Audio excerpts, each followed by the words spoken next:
Grant Rumley is a research analyst with the Foundation for Defense of Democracies. He joins us now in Washington. Let's talk a little bit, Grant, about this latest ceasefire falling apart. What does Hamas have to gain here? Well, today's been the day of conflicting reports, really, and gauging what Hamas wants or doesn't want out of these talks in this situation is anybody's guess at this point. What it looks like now is that Hamas is looking to ensnare Israel in a larger operation. Once Israel pulled out the troops and eradicated most of the tunnels, it looked like we were going to enter a new stage of this conflict where Israel would respond to any threat with targeted airstrikes. That's what we saw today was Hamas launch rockets, Iron Dome intercepted, and Israel respond with rocket attacks from the Air Force. What I think Hamas wants now is to possibly make it so that the only way Israel can eradicate these rockets being fired is by putting troops back on the ground, thus endangering Gazan civilians, endangering Israeli troops, and ultimately playing into what Hamas sees as its main advantage, and that is the court of world opinion. The court of world opinion, I can see why they are trying to pull Israel back in, but they've also lost close to 2,000 of their own Palestinians who have died. Many of them were civilians killed by these airstrikes.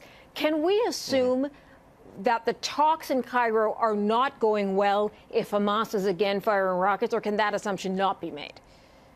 Well, we certainly can. The talks in Cairo are almost going nowhere, really, and it certainly is a criminal strategy on behalf of Hamas to do this, almost willingly sacrificing the life of now upwards of 2,000 Gazan civilians.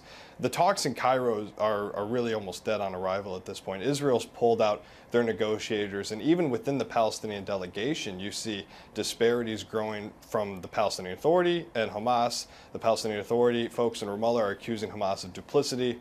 Hamas is saying the Palestinian Authority isn't up for the job of reconstructing Gaza.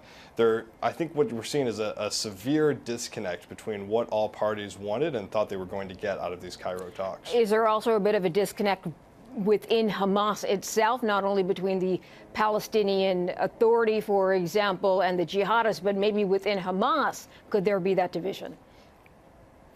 Well, what we see right now is Hamas is a severely fractured and decentralized group. There are at least 4 different centers of gravity, if you will, within Hamas. There's Hamas in Gaza, Hamas in the West Bank, and then there's Hamas, the Qassam brigades, the armed wing, and then there's the Hamas Politburo, the politicians. I mean, the political leader of Hamas is in Doha, and right now he's meeting with President Abbas of the Palestinian Authority. So it's a group that does have, almost at this point, a very decentralized command structure, and there are a lot of different voices that will at times contradict the overarching goal of the group, which at this point is almost impossible to discern. Yeah, so we're not going to get a lot of forward movement until there is some sort of cohesion, I guess, in that group. Grant Rumley with the Foundation for Defense of Democracies, thank you. Thank you.